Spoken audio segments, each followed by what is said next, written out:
အရှေ့တောင်အာရှရဲ့အလဲကျိုက်ကလားမှာပေါ့နော်အေဒါမာမြို့ကြီးတစ်မျိုးရှိတယ်ဆိုပြီးမြင်အောင်ကြည့်လိုက်ပါဒါပေမဲ့အဲ့ဒီမြို့ကလုံးဝနီးပါးလူသူမရှိဘူးဗျာဟုတ်တယ်တကယ့်ကိုလူမရှိတဲ့မြို့ကြီးရုပ်ရှင်တွေကလိုပဲအငွေအသက်တွေကတစ်မျိုးကြီးပြီးတော့ကျဲပြင်းလာတဲ့လမ်းမကြီးတွေပေါ်မှာဆိုတိတ်ဆိတ်နေတာများပဲ့တင်တန်အောင်ကြားရမလားပဲအဲ့ဒီတော့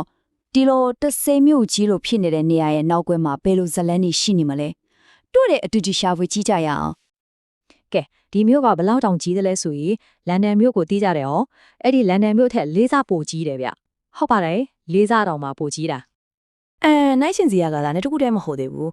ကဘာကျော်နယူးယောက်မြို့ကြီးနဲ့ရှင်ကြည့်ရင်ကော6ဆတောင်ပူကျဲနေပြန်ကောစဉ်းစားတော့ကြည်ရောဒီလောက်ကြီးမရဲ့အစားကိုမြင်အောင်ကြည့်ဖို့တော့နည်းနည်းတော့ခက်တယ်နော်ကဲဒီကိစ္စကိုပိုရှင်းကွာအောင်နောက်တစ်မျိုးချစ်ကြည့်အောင် area ကတော့အတူတူလောက်ပဲရှိရရှန်ဟိုင်းမြို့ကိုကြည့်လိုက်လူဦးရေ26တန်းတောင်ချီတာအခုတို့တွေပြောနေပြီးတော့မှကြတော့တတန်းတောင်မပြည့်ဘူးရအဲ့ဒီတော့ဒီလောက်ကြီးရဲ့ကွာချချက်ကြီးကပဲဒီမြို့ရဲ့အချီးကျန်စက်မှုကိုတကယ့်ကိုမိမောက်ထုတ်ပြနေလို့ပါပဲ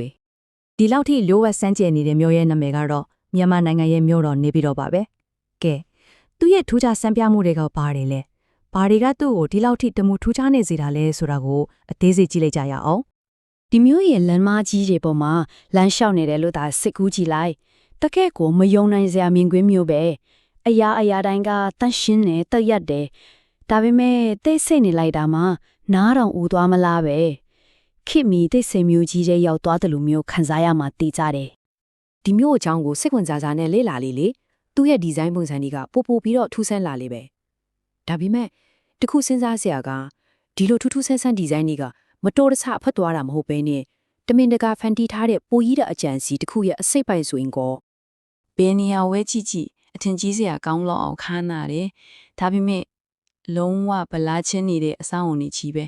ဥပမာရင်ကျော်20လောက်ရှိတဲ့အဝေးပြေးလမ်းမကြီးတွေပေါ်မှာကားတစ်စီးမှမရှိဘူးအကျေကြီးစောက်ထားတဲ့ပန်းခန့်တွေထဲမှာလူတယောက်မှမတွေ့ရဘူးစိန်ခမ်းဟိုတယ်ကြီးတွေမှာလည်းဧည့်သည်မရှိဘူးဒါဟာတကယ့်ကိုအတိုင်းအဆမရှိတဲ့ဖြုံတီးမှုကြီးလို့ပြောရမှာပဲ2015တုန်းက The Guardian သတင်းဌာနကသတင်း6ဒီကြောက်မြတ်ရတနာဆိုင်ဒီဇိုင်းကိုရောက်သွားတော့သူတို့မြင်ခဲ့ရတာကိုဒီလိုကိုရေးသားခဲ့တယ်ဒီမှာအလုပ်လုပ်နေတဲ့ဝန်ထမ်းတွေတာစင်နဲ့ချီရှိပေမဲ့ဈေးဝယ်သူတယောက်မှမရှိဘူးလုံးဝတိတ်ဆိတ်နေတာပဲတဲ့ဒီစကားကလေဝန်ထမ်းတွေနဲ့ဧည့်သည်တွေကြားကမယုံနိုင်တဲ့အချိန်တွေကိုပုံဖော်ပြလိုက်တာပဲမြို့မြစီမံကိန်းကိုကြည်ပြန်တော့လေဘလို့မှယူတိမရှိပြန်ဘူးဝန်ကြီးဌာနအလိုက်အင်ခေါမိုးဒီကိုအယောင်တွေခွဲပြီးဆိုးထားတာတို့မြို့ကအချတွေကရှုပ်ထွေးပြီးမျက်စိလေးစရာကောင်းနေတာတို့တကယ်ကိုစဉ်းစားစရာပဲဘာဖြစ်လို့မြို့တစ်မြို့ကိုဒီလိုပုံစံမျိုးတိဆော့ရမှာလဲပြီးတော့ဒီလိုကစမ်းကြဲမှုကိုပိုတော့အားဖြည့်ပေးလိုက်တာကဘာလဲဆိုတော့နေပြည်တော်နဲ့မြို့တော်ဟောင်ကိုဆက်ထားတဲ့လမ်းမကြီးပဲအဲ့လမ်းမကအရန်အန်တရေများလို့တင်မင်းထမလမ်းမကြီးလို့တောင်နာမည်ကြီးနေတာဆိုတော့ဒီအချက်ကဒီရှုထွေးနေတဲ့ပဟေလီကြီးထဲကိုနောက်ထပ်အပိုင်းအစားတစ်ခုထပ်ထည့်လိုက်တယ်လို့ဖြစ်သွားရောအဲ့ဒီတော့မေးစရာရှိရကဒီလောက်ကြီးကျယ်ခမ်းနားပြီးအငင်းပွားစရာဖြစ်နေတဲ့စီမံကိန်းကြီးရဲ့နောက်ွယ်မှာဘသူတွေရှိနေရလဲအဖြေကတော့ရှင်းရှင်းလေးပါပဲမြန်မာနိုင်ငံရဲ့စစ်ဆိုးရပဲဖြစ်ပါရဲ့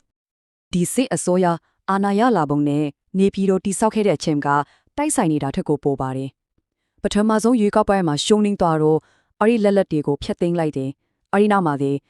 နိုင်ငံရဲ့အုပ်ချုပ်ရေးဘဟုကိုလုံးဝပြောင်းလဲတစ်မဲ့ဒီမျိုးတော်တစ်ကိုရွတ်ဝက်ပြီးတော့ဆဆောက်ခဲ့တာပါကဲဒီမျိုးကိုဒီဆောက်ခဲ့တဲ့ကုန်ကြစရိတ်ဘယ်လောက်ရှိမှလို့ထင်ပါသလဲ American dollar 4 billion စဉ်းစားကြည့်ပါအဲ့ဒီအချိန်တုန်းကနိုင်ငံရဲ့ GDP တစ်ခုလုံးကဒေါ်လာ6 billion တော့မပြည့်တဲ့အချိန်လင်းအဲ့ဒီလိုနိုင်ငံတစ်ခုအတွက်တော့ဒါဟာတကယ့်ကိုအကြီးကျယ်ယဉ်ညီမြုပ်နှံမှုကြီးပဲဒါကြောင့်လဲမေခွန်းတွေအများကြီးထွက်ပေါ်လာခဲ့တာပေါ့ဒါပေမဲ့အဓိကချက်ဆုံးမေခွန်းကတော့ကြံနေသေးတယ်ဘာကြောင့်ဒီလိုမျိုးကြီးကိုတိဆောက်ခဲ့ရတာလဲတရားဝင်ထုတ်ပြန်တဲ့အကြောင်းပြချက်တွေရှိသလိုလူတွေကြားမှာပြောဆိုနေကြတဲ့ပိုပြီးနည်းနည်း theory တွေလည်းရှိနေပါတယ်ကဲအဲ့ဒါတွေကိုအချက်ကြည့်လိုက်အောင်အစိုးရရဲ့တရားဝင်အကြောင်းပြချက်ကတော့ရိုးရှင်းပါပဲမြို့တော်ဟောင်းရန်ကုန်ကလူဦးရေရဲများလာတဲ့အခြေခံအဆောက်အုံတွေကလည်းမလုံလောက်တော့ဘူးဆိုတာမျိုးပေါ့ဒါပေမဲ့တရားမဝင် theory တွေကကြတော့လုံးဝကိုတခြားစီပဲသူတို့ကဘာကိုညွန်ပြနေလဲဆိုတော့အစိုးရကပြည်သူလူထုရဲ့အုံကြွမှုကိုကြောက်လို့ဒါမှမဟုတ်နိုင်ငံခြားကရေလမ်းကြောင်းကနေကျွကြော်လာမှာကိုစိုးရိမ်လို့ဆိုတဲ့အချက်တွေပါပဲအဲ့ဒီနေရာမှာပဲအစောကဖြိုတဲ့ထူးထူးဆန်းဆန်းဒီဇိုင်းတွေကအတိတ်ပဲချိလာသလိုဖြစ်သွားရောဒီမြို့ကိုတာမန်မြို့တော်တစ်ခုလိုမကြည့်ပဲနဲ့လိုဝက်ခံတက်ကြီးတစ်ခုအနေနဲ့သဘောထားဖို့ပြန်ကြည့်လိုက်မယ်ဆိုရင် အချက်တော်တော်များများကဒီခံတတ်မျိုးတာဆိုတဲ့ theory ဘက်ကိုပဲညှော်နေသလိုပဲတစ်ချက်ချင်းကြည့်အောင်ပထမချက်မဟာဗျူဟာကြားတဲ့တည်နေရဒုတိယချက်လုံခြုံရေးအထက်ထက်နဲ့ကာကွယ်ထားတဲ့အစိုးရယုံဒီတတိယချက်လူအုပ်ကိုအလွဲတကူထိန်းချုပ်နိုင်တဲ့လမ်းကျယ်ကြီးဒီနောက်ဆုံးတစ်ချက်လူတွေမျက်စိလဲသွားအောင်လှုပ်ထားတဲ့ရှုပ်ထွေးတဲ့မျိုးအကွာချီဒီအချက်တွေအားလုံးကိုစုကြည့်လိုက်ရင်ဥဒိယကတခုတည်းကိုပဲပြနေသလိုပါပဲ အစမ်းမပြောခဲ့တဲ့လူတွေရောင်းမှမရှိကားတစ်စီးမှမရှိတဲ့ရန်ကျော်20လမ်းမကြီးတွေကိုမမိကြတွေ့တဲ့ဟုတ်အဲ့ဒီလမ်းတွေနဲ့ပတ်သက်ပြီးတည်တံ့ theory တခုရှိနေတယ်သူတို့ရဲ့တကယ်လီရွယ်ချက်ကတာမန်သွားရေးလာရေးတဲ့အများကြီးပိုနဲ့နဲနိုင်တယ်လို့ဆိုပါတယ် အဲ့ဒီလမ်းမကြီးတွေကကားတွေအတွက်ဆောက်ထားတာမဟုတ်ဘဲအရေးပေါ်အခြေအနေကြားရင်စစ်လျင်တွေစဉ်းတပ်ဖို့အတွက်လျှို့ဝှက်လျင်ပီလန်းတွေဖြစ်သုံးဖို့ဆိုရင်ကောစဉ်းစားကြည့်လေတကယ့်ကိုစပိုက်ရုပ်ရှင်တွေကစက်ခွက်အကြိုင်းမဲနော် ဒါကလွန်ခဲ့တဲ့နှစ်ပေါင်းများစွာကတိဆောက်ခဲ့တဲ့မြို့ကမျိုးရဲ့ဇလံပေါ့ဒါပေမဲ့ဒီမြို့ဟာဒီနေ့ချင်းမြန်မာနိုင်ငံရဲ့ရှုပ်ထွေးလာတဲ့နိုင်ငံရဲ့အခြေအနေမှာတကယ်ကိုအရေးပါတဲ့အခမ်းကဏ္ဍကနေပါဝင်နေပုံပါပဲ 2015မှာရွေးကောက်ပွဲလုပ်ပြီးဒီမိုကရေစီကိုခဏတာမီးစမ်းခွင့်ရခဲ့ပေမဲ့2021မှာတော့စစ်တပ်ကနောက်တစ်ကြိမ်အာဏာပြန်သိမ်းလိုက်ပါတယ်။အဲ့ဒီနောက်မှာတော့နိုင်ငံတစ်ခုလုံးဟာပြင်းထန်တဲ့ပြည်တွင်းစစ်မီးထဲကိုကြားရောက်သွားခဲ့ရပါတယ်။အဲ့ဒီမှာဝါနိဆရာကောက်တဲ့ကွဲလွဲချက်တစ်ခုခုတွေ့ရတယ်။နိုင်ငံရဲ့တခြားနေရာတွေမှာပဋိပက္ခတွေနဲ့မငြိမ်မသက်ဖြစ်နေချိန်နေပြည်တော်ကတော့လုံးဝတိတ်ဆိတ်နေတော့ပဲ။အဲ့ဒီခံတတ်မျိုးတော့ theory ဒါမှန်ခဲ့မယ်ဆိုရင်သူကသူ့ရဲ့တာဝန်ကိုကျေပွန်နေတယ်လို့ပြောရမှာပဲ။အဲ့ဒါကတော့အစိုးရကိုပြည်သူလူထုရဲ့အုံကြွမှုတွေနဲ့အဝေးဆုံးမှာလုံလုံခြုံခြုံထားပေးဖို့ပါပဲ ဆိုတော့နောက်ဆုံးမှာဒိုးတွေအားတော့စဉ်းစားစရာမေးခွန်းတစ်ခုကြံခဲ့ပြီနေပြီးတော့ဆိုတာစီမံကိန်းရေးဆွဲမှုညံ့သွင်းခဲ့တဲ့မြို့တော်တစ်ခုပဲလားဒါမှမဟုတ်အရာလုံးကိုကြိုတင်တွဲချက်ပြီးတိဆောက်ထားတဲ့ပြီးစုံတဲ့ခန္ဓာမြို့တော်ကြီးတစ်ခုလားဒီမင်းခွေထေကိုတော့ဘယ်တော့မှတိတိကျကျထိရမှာမဟုတ်တော့ဘူးထင်ပါတယ်